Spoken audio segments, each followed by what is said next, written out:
आज रफ्तार में हमारे साथ सवारी तो है, पर साथ ही साथ एक समस्या भी है, क्योंकि ये आज जो गाड़ी हम चलाने वाले हैं, मैं अभी तक इसमें कोई खामी नहीं ढूंढ पाया हूँ और ये मेरे लिए बहुत ही बड़ा सवाल बन चुका है। लेकिन शो की अभी शुरुआत ही हुई है, आगे बढ़ते हैं और देखते हैं कि क्या वो एक खामी हम इस गाड़ी में ढूंढ पाएंगे या नहीं। नमस्कार, स्वागत है आप सभी का रफ्तार में। मैं हूं अंकुर तनेजा। सबसे पहले नजर डालते हैं इस बार क्या खास है रफ्तार में। आज रफ्तार में चलाएंगे मिनी की कूपर एस कन्वर्टेबल को, फिर आपको ले चलेंगे टोयोटा की नई कैमरी के लॉन्च इवेंट पर और बताएंगे कि कैसी है नई कैमरी दिखने में।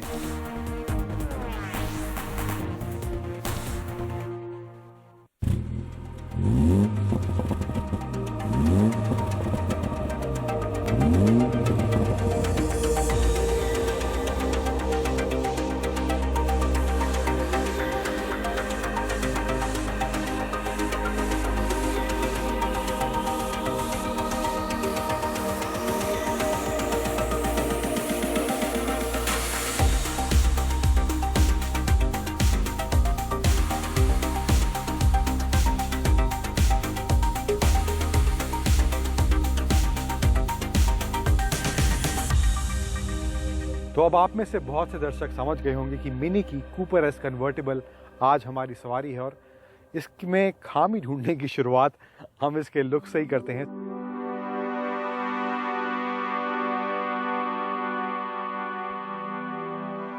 सबसे पहले आपको यहाँ पर इसके फ्रंट ग्रिल में ये बड़ी सी एस की बैजिंग दी गई है। कूपर एस गाड़ी है तो एस की बैजिंग दी गई है। फिर यहाँ पर इसके फ्रंट ग्रिल में ही क्रोम के टच आपको चारों तरफ दिया गया है। यहाँ पर इसकी वेंट्स दिए गए हैं और यहाँ पर आपको ये मिनी की बड़ी सी बैजिंग दी गई है। फिर यहाँ पर आए तो इसकी ये हेडलाइट्स दी गई हैं। अब मिनी का कहना है कि ये उन्होंने इन हेडलाइट्स में मैट्रिक्स टेक्नोलॉजी का इस्तेमाल किया है। वो है क्या एक्चुअली, जो रियर व्यू मिरर है वहाँ पर एक कैमरा सेंसर दिया गया है और उस हिसाब से जब सामने से कोई गाड़ी आ रही होती है तब ये सेंसर उसे सेंस कर लेते हैं और ये लाइट्स उस हिसाब से कम या ज़्यादा हाई बीम या लो बीम पर अपने आप ऑटोमेटिकली एडजस्ट हो जाती हैं ताकि सामने वाले को आगे आने में दिक्कत ना हो। तो मुझे लगता है काफ़ी अच्छा फीचर है और जैसा कि ABS और एयर बैग जैसे फीचर स्टैंडर्ड कर दिए गए हैं अब हर गाड़ियों में, तो मुझे लगता है कि इस तरह के फीचर्स भी सेफ्टी के हिसाब से मैंडेटरी कर देने चाहिए।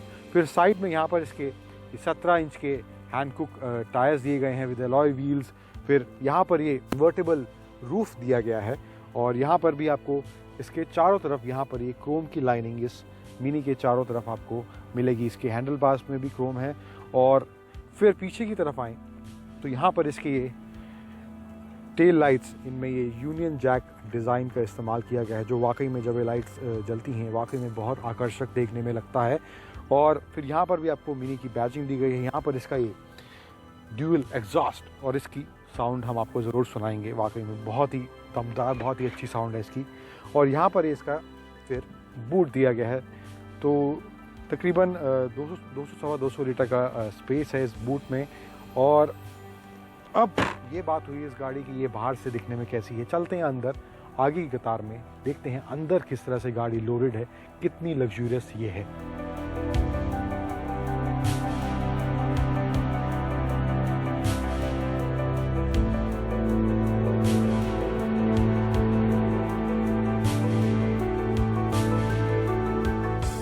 तो अब इस मिनी कूपर एस कन्वर्टेबल की आगे ही कतार में हम बैठे हैं और सबसे पहले इसको स्टार्ट कर लेते हैं। यहाँ पर ये बहुत ही आकर्षक इसके टॉगल स्विचेस दिए गए हैं और ये स्टार्ट स्टॉप का बटन भी वाकई में देखने में बहुत ही आपको अच्छा लगेगा। ऐसा लगेगा कि हवाई जहाज़ चलाने वाले हैं आप कोई। फिर यहाँ पर ये सबसे पहले जो इसका मेन फीचर जो इस गाड़ी का है वही दिखाते हैं। यहाँ पर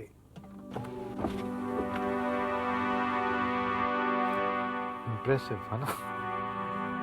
तो कुछ इस तरह की इसकी रूफ है, यहाँ पर ये पूरी डाउन हो जाती है। फिर अब आते हैं इस गाड़ी के फीचर्स क्या क्या, इसमें इंटीरियर किस तरह का है। ये राउंड वाकई में ये देखने में काफ़ी अच्छा और काफ़ी आकर्षक लग रहा है। और यहाँ पर इसका ये 8.8 इंच का टच स्क्रीन दिया गया है with Android auto, Apple CarPlay. आप इसमें अलग अलग ड्राइवर के हिसाब से सेटिंग सेव कर सकते हैं, तो जो ड्राइवर जब बैठे वो अपनी सेटिंग के हिसाब से इस गाड़ी को चला सकता है। फिर यहाँ पर ये आपको ये टॉगल स्विचेस दिए गए हैं। ये यहाँ पर आपको ट्रैक्शन कंट्रोल का टॉगल स्विच है। यहाँ पर आपको ये अलग अलग मोड में ये गाड़ी जो चलती है, स्पोर्ट, मिड और ग्रीन में 3 मोड में चलती है, तो यहाँ से आप उसको सिलेक्ट कर सकते हैं।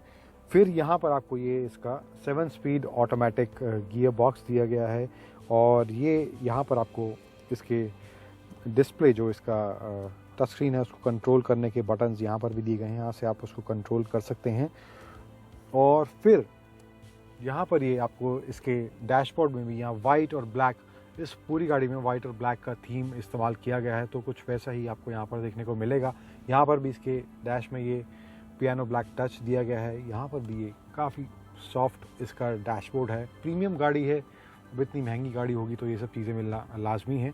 फिर आते हैं इसके स्टीयरिंग पर, और यहाँ पर ये स्टीयरिंग में आपको बड़ा सा मिनी का लोगो सबसे पहले दिखेगा। फिर यहाँ पर एक क्रूज़ कंट्रोल के स्विचेस हैं, यहाँ पर voice command, call connect, disconnect, etcetera features आपको ये दिए गए हैं। और इसके स्टीयरिंग के पीछे ही यहाँ पर आपको पैडल शिफ्ट भी दिया गया है। और स्टीयरिंग इसका वाकई में इस पे जो लेदर रैप स्टीयरिंग है और ये रेड स्टिचिंग भी देखने में काफ़ी अच्छी लग रही है।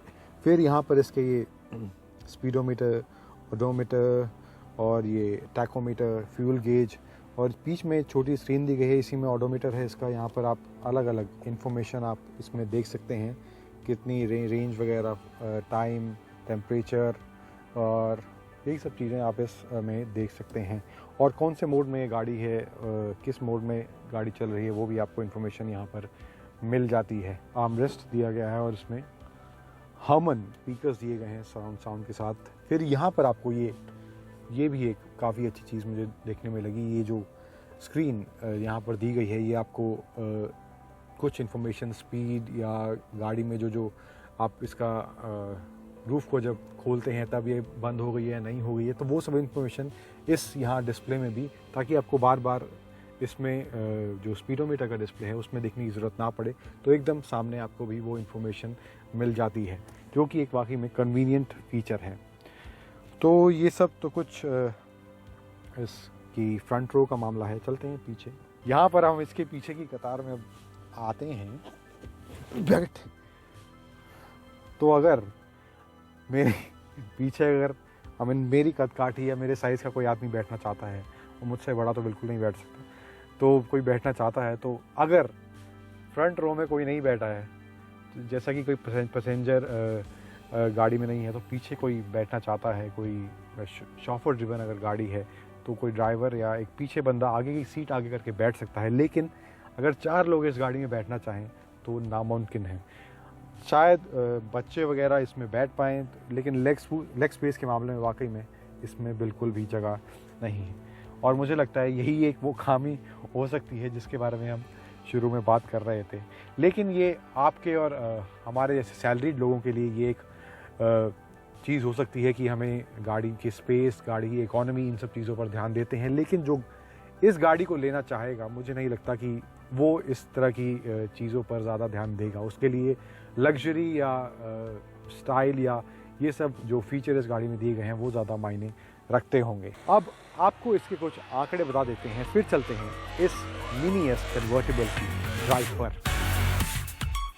मिनी कूपर एस कन्वर्टेबल में 4 सिलेंडर 1998 सीसी का पेट्रोल इंजन है, जो 192 बीएचपी की ताकत देता है और 280 न्यूटन मीटर का टॉर्क। ये गाड़ी 0 से 100 की रफ्तार मात्र 7.1 सेकंड में पकड़ती है, और इस मिनी कन्वर्टेबल की एक्स शोरूम कीमत है मात्र 38,30,000 रुपए।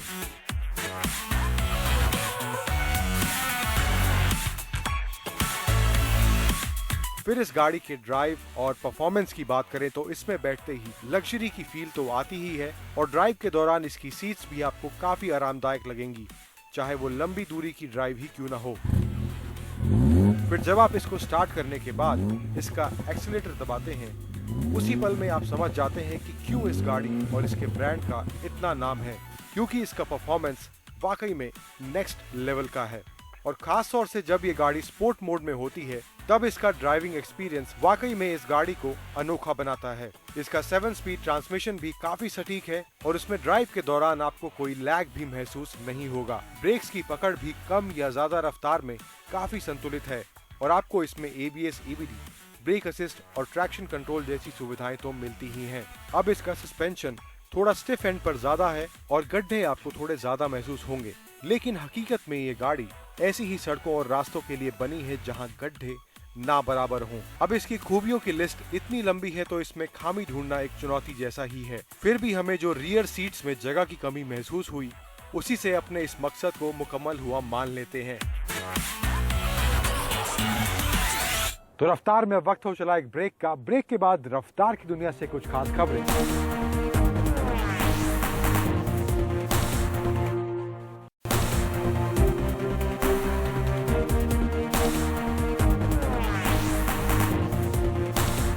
तो ब्रेक के बाद आपका फिर से रफ्तार में स्वागत है और अब हम खुले मैदान के जगह अब यहाँ पर इस होटल के एक हॉल में मौजूद हैं और यहाँ हमारा होने का मकसद है टोयोटा की नई कैमरी का लॉन्च।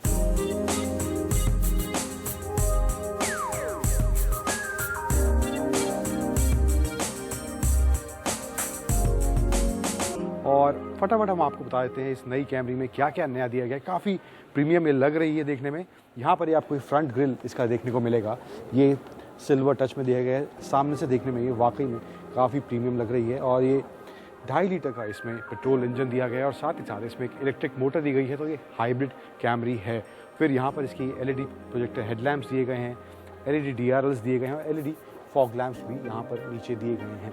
अब साइड प्रोफाइल इसका कैसा है थोड़ा वो देख लेते हैं यहाँ पर। फिर ये 18 इंच के टायर विद एलॉय व्हील्स इस नई कैमरी हाइब्रिड में दिए गए हैं। ये 8वीं जनरेशन की कैमरी है और 4th जनरेशन का इसमें हाइब्रिड टेक्नोलॉजी लगाया गया है। फिर यहाँ पर एक डोर में भी आपको क्रोम का टच दिया गया है। चलते हैं पीछे, देखते हैं इसके बूट में कितना स्पेस वगैरह है। काफ़ी स्पेस यहाँ पर आपको इसके बूट में देखने को मिलेगा। 3-4 बड़े बैग मेरे को लगता है इसमें आसानी से आ सकते हैं। अब चलते हैं अंदर, फ्रंट सीट पे देखते हैं अंदर क्या क्या फीचर्स इसमें दिए गए हैं। और यहाँ पे पूरे केबिन में आपको बेज इंटीरियर दिया गया है। यहाँ पर भी आपको डैशबोर्ड में लेदर स्टिचिंग यहाँ पर ये दी गई है और यहाँ पे इसका सॉफ्ट टच, यहाँ ऊपर भी ये काले रंग में डैशबोर्ड है और यहाँ पर आपको ये सिल्वर मेटेलिक कुछ फ्यूचरिस्टिक सा मेरे को ये डिज़ाइन लग रहा है। यहाँ पर इसके यहाँ पे पैटर्न दिया गया है। फिर यहाँ पर इसका ये 8 इंच का डिस्प्ले दिया गया और आपको इसके डिस्प्ले के पास जो ये इसका डिज़ाइन दिया गया, ये वाई शेप इंटीरियर इसे टोयोटा कह रही है और वाकई में थोड़ा फ्यूचरिस्टिक फील आपको देगा। और फिर यहाँ पर आपको फ़ोन कनेक्टिविटी या स्क्रीन मिररिंग, ब्लूटूथ, ये सब ऑप्शन इसके यहाँ पर डिस्प्ले में दिए गए हैं। यहाँ पर आपको 2 बड़े से ग्लास होल्डर्स यहाँ पर दिए गए हैं और यहाँ पर भी आपको वही सिल्वर मेटालिक फील जो यहाँ पर इसके डैशबोर्ड में दिया गया है यहाँ पर भी दिया गया है। और यहाँ पर आपको 3 मोड दिए गए हैं, इको, नॉर्मल और स्पोर्ट। 3 मोड में आप इस गाड़ी को चला सकते हैं। ये CVT ट्रांसमिशन यहाँ पर दिया गया और साथ ही साथ पैडल शिफ्ट भी आपको इसके स्टीयरिंग में दिया गया है। फिर यहाँ पर आपको voice command, audio connect disconnect, cruise control इसके स्टीयरिंग में ये बटन्स दिए गए हैं। यहाँ पर आपको स्पीडोमीटर, टैकोमीटर और ओडोमीटर, यहाँ बीच में जो स्क्रीन है इसमें ओडोमीटर दिया गया है, तो जो इन्फॉर्मेशन फ्यूल वगैरह की कितनी चली है गाड़ी और माइलेज वगैरह ये सब इन्फॉर्मेशन इसके डिस्प्ले में यहाँ पर मिलती हैं। और यहाँ पर इसके डोर्स में आपको मेमोरी सेटिंग्स, जो ड्राइवर की सीट है उसकी 2 मेमोरी सेटिंग्स कर सकते हैं, तो उसका भी यहाँ पर विकल्प इस टोयोटा कैमरी में दिया गया है। फिर यहाँ पर आपको ये इसका मून रूफ दिया गया है, प्रीमियम गाड़ी है तो ये सब फीचर्स होना लाजमी है। तो ये कुछ इस तरह का फील और इस तरह का लुक इसका अंदर से आपको इस टोयोटा कैमरी में मिलेगा। और सीट्स भी इसकी काफ़ी आपको प्रीमियम प्लश और ये भी बेज के रंग में ही दी गई हैं। और यहाँ पर आप इसको इलेक्ट्रॉनिकली इन सीट्स को एडजस्ट आगे पीछे या ऊपर नीचे कर सकते हैं। चलते हैं पीछे की कतार में, देखते हैं वहाँ क्या क्या दिया गया है।